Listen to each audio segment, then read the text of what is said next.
Hi there, it's Ruth here at artfulstampin.co.uk, and today I'm going to be showing you how I like to build up images on a piece of cardstock to make a card.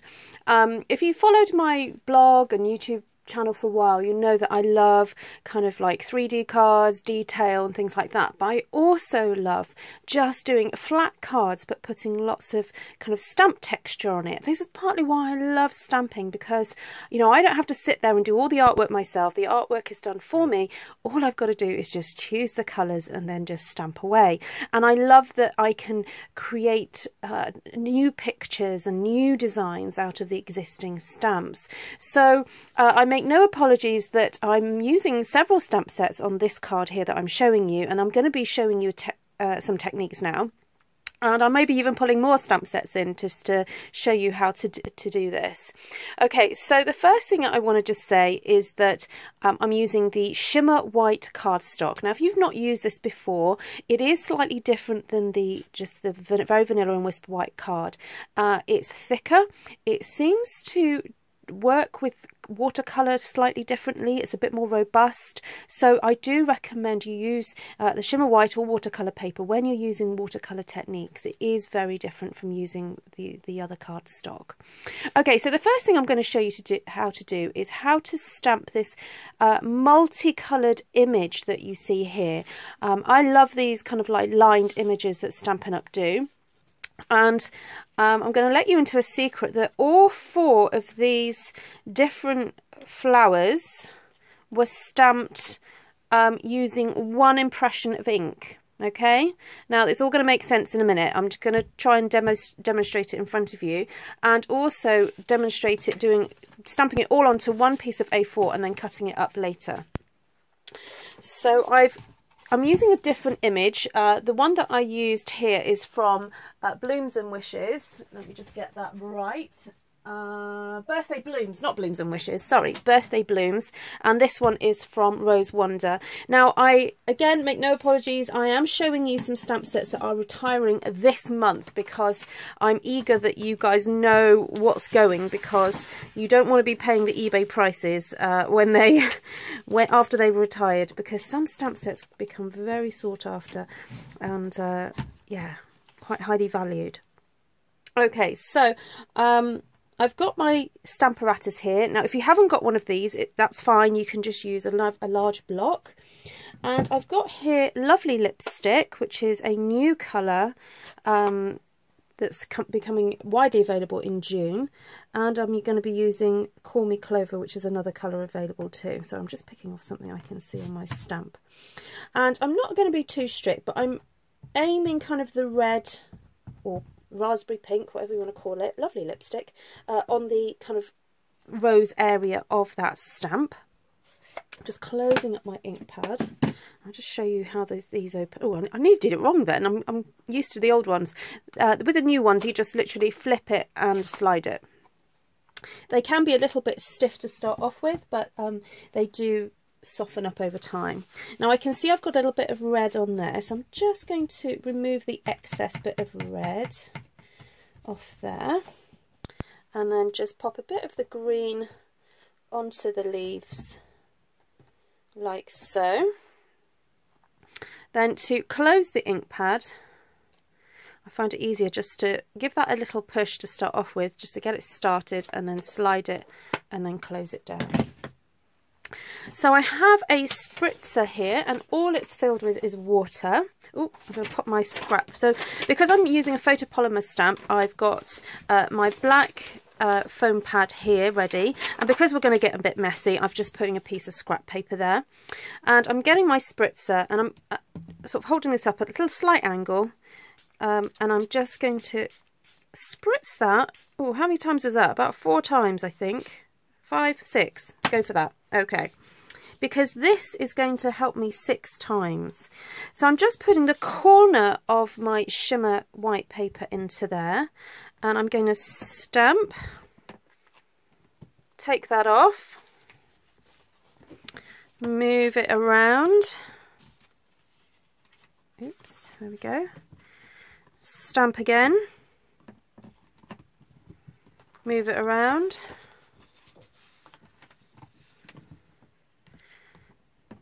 stamp again, move it around and stamp again. So I got 4 impressions from that one kind of inking up. There we go. Right, to make, if you want to make some of the colour go a little bit further, if you want this to spread out a little bit more, I'm hoping, because I've not actually done it this way, that by giving it a little bit of a spritz over the top, that will just reactivate some of that colour and help move it around. Okay, and I'm going to explain why in a second. I'm going to leave these 2 as they are because I quite like this, the very clear kind of lines that it's created. But I wanted to show you how to make it go a little bit murky because this is quite a fun kind of technique to play with. Okay, so, and then I'm just going to go in here with a tissue and dab up the, oops, got a bit of pink on there, never mind, it's going to add to the whole collage effect. So sometimes what I'm going to show you is described as like collage stamping because we're using lots of different stamps to create one pattern on the paper. Okay, so I'm just dabbing that up. And I think what I'm going to do is dry it off a little bit with my heat tool and then come back to you. Okay, so that's all nice and dry. And what I'm going to do now is bring back the Stamparatus, clean off all the excess water that's still there on the stamp, because I'm going to re-ink up this stamp now and then go over the kind of watery effect of what I've just done. And I think what I might do is just stick to doing the red so that it's just the rose that has a clear definition. So because I left the stamp there, I know that I can put my cardstock right back in there, and I know it's going to stamp exactly in the same place as it did before. So I've got no problem with stamp moving or anything like that. So there we go, and isn't that fabulous? So I've got that really lovely, very defined image, but then with this lovely kind of like watercolour effect in the background. And it's just nice to have all these extra textures and fun things going on a card. And it's always nice to give someone a card where they go, how did you do that? And you can explain to them. I saw Ruth do it on Artful Stampin'.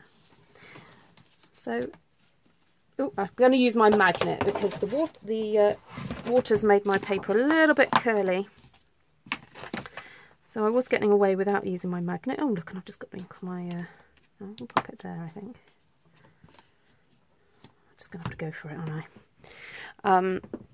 Yeah, so do direct people back to this video if you want to share the technique. I'd love to see what you do with it. It's not a new technique. I think I was probably inspired by a Jennifer Maguire video that she's done recently. If you don't watch Jennifer Maguire, she is an awesome YouTube tutorial artist. She demonstrates the most fantastic techniques that you can then just use your own stamps with. She's tremendous. Do go and support her channel by having a look at her videos. Okay, so I've done my 4 roses, and so in the spirit of one sheet wonders, I think what I'm going to do is just stamp on this now and then cut it up and then do the individual decorating afterwards.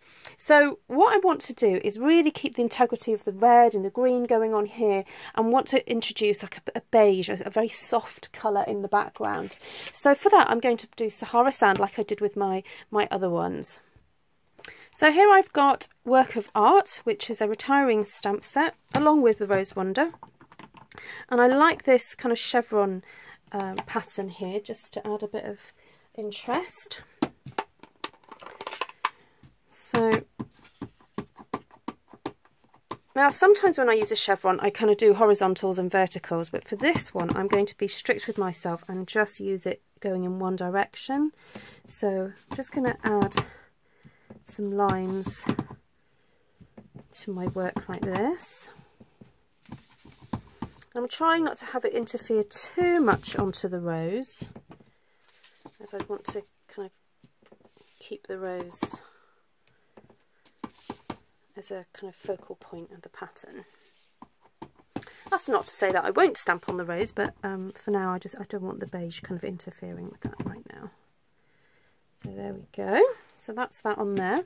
And then I like to, whenever I'm doing collage work like this, is think about the actual textures of the stamps that I'm using and how they kind of mix and play with each other. So because the chevron lines are quite bold, I like to then also go in and use a much more delicate background stamp to interplay with the other lines that are on here. So I've got this lovely kind of hexagon pattern, which I've just realised I used green on previously and did not clean my stamp. Aren't I naughty? Oh my goodness. Sometimes I do that. I'm in a bit of a hurry to put my stamps away that I forget to clean them. So if that ever happens, that's a good example to show you. I can see that there's a little bit of green on here. I've got just a cloth here that's got some water on it. And I'm just going to clean off my ink pad like this. Sometimes it's worth getting a scrap piece of paper and just stamping down and just checking it to make sure the other colour's gone away, and it has, and it's kind of inking well, so I'm not going to re-ink it right now. Okay, so let's get some of this on here. Oops. Yes, I am a little bit, what's the word? I'm not the world's tidiest person, put it that way. Okay, so again, I'm just kind of like filling in some spaces here, and there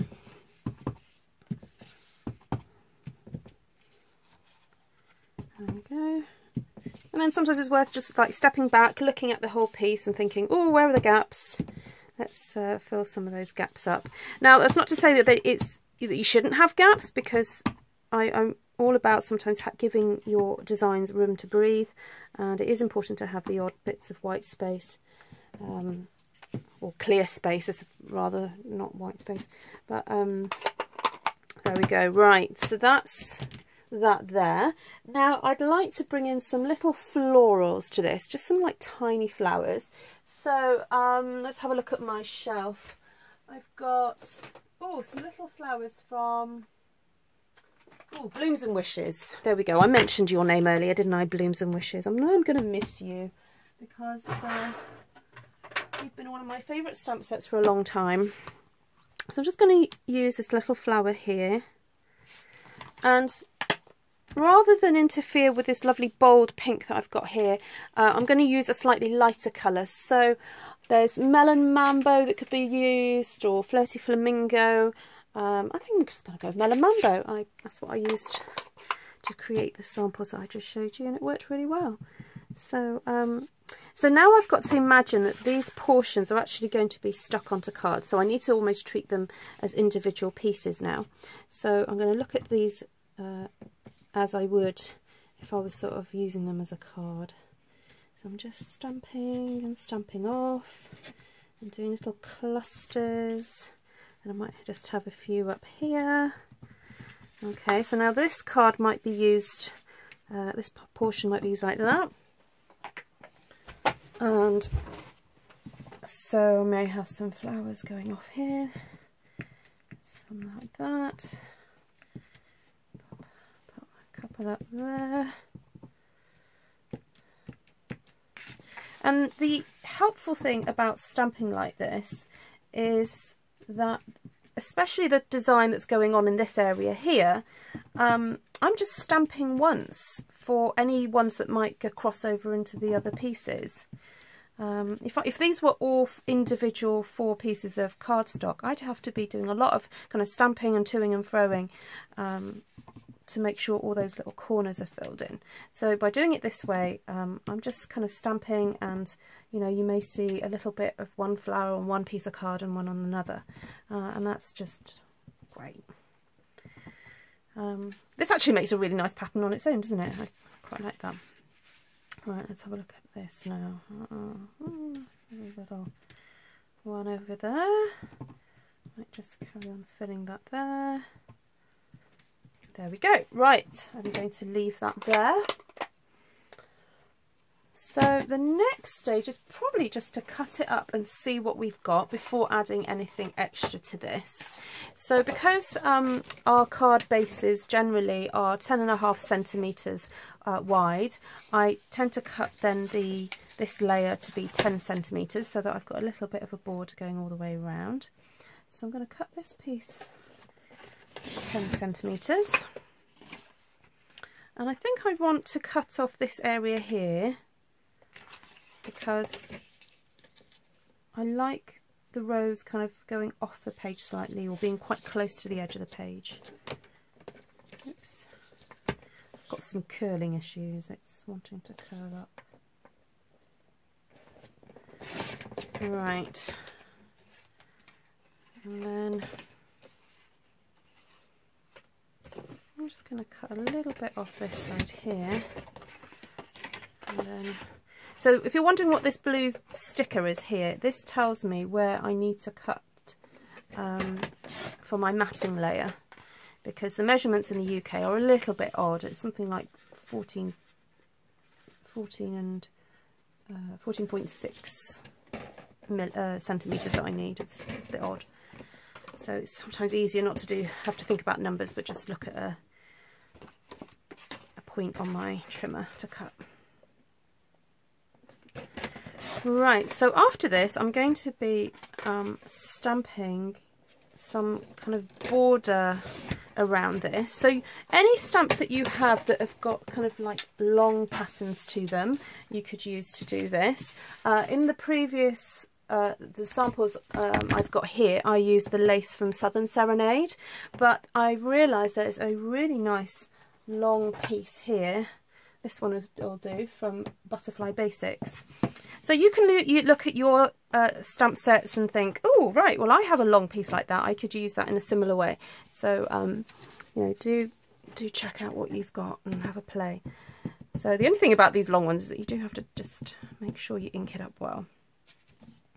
So I'd like to create a border all the way around this, and I don't want it smack on the border, so I'm actually eyeballing it so that the edge of the wood here matches up with the edge of my cardstock. And if I do that all the way around, I'm hoping that then I'm going to have a kind of even border all the way around. Now actually, after doing this, I quite like the idea of it just being on the left and along the bottom for this one. I think that works quite well, so I'm going to leave that as is. This one, I think I might do the same.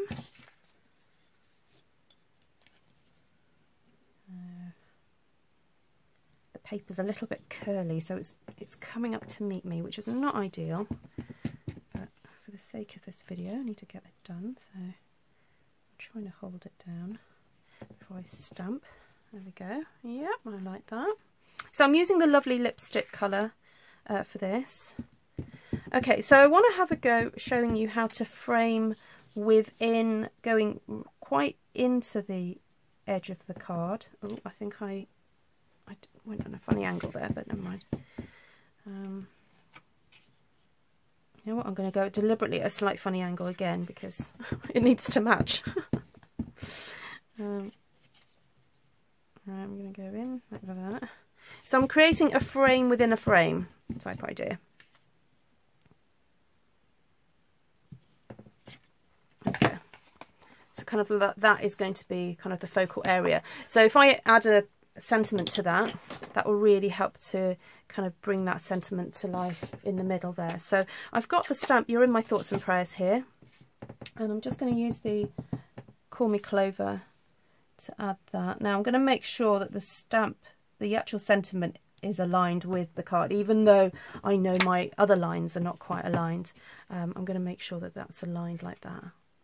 Right, so while we're on sentiment, oh no, let me just do that one, that last one. Oh, I think this time I'm going to try and get as quite close to the edge as possible. There we go. And then just go there like that. Right, that'll be it for that.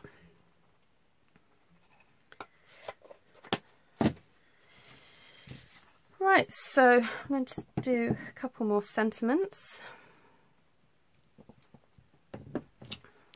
that one there. And then, now I don't think that's going to fit. That's super big, that one. So let's have a look at the other sentiments in this stamp set. It is a lovely, lovely one. The happy birthday is gorgeous, and what a beautiful blessing you are to me. What a lovely thing to say to somebody. So I'm just going to go with happy birthday, because we all need happy birthdays. We do a lot of birthday cards. So I'm going to keep that one really tucked in there like that. And grab the other one. It's going to be that way round. Have that one there like that. Okay, so let me just bring back my my sample to show you what else I've put on here. So I have put some glitter, just glued, just used the Tombow and just put it where I wanted it and then put glitter on it. Yes, you can see the odd gold flake there, but that's because my glitter got a bit muddled up with some other stuff. And also I got a marker pen and did some flicking, okay? Don't underestimate the flicking. So I'll show you how to do that now. I'm sorry this video has ended up a little bit long, but I know some of you guys like to see the process of how I kind of put my designs together. And so I hope that this will kind of encourage you just to get your stamps out and have a play.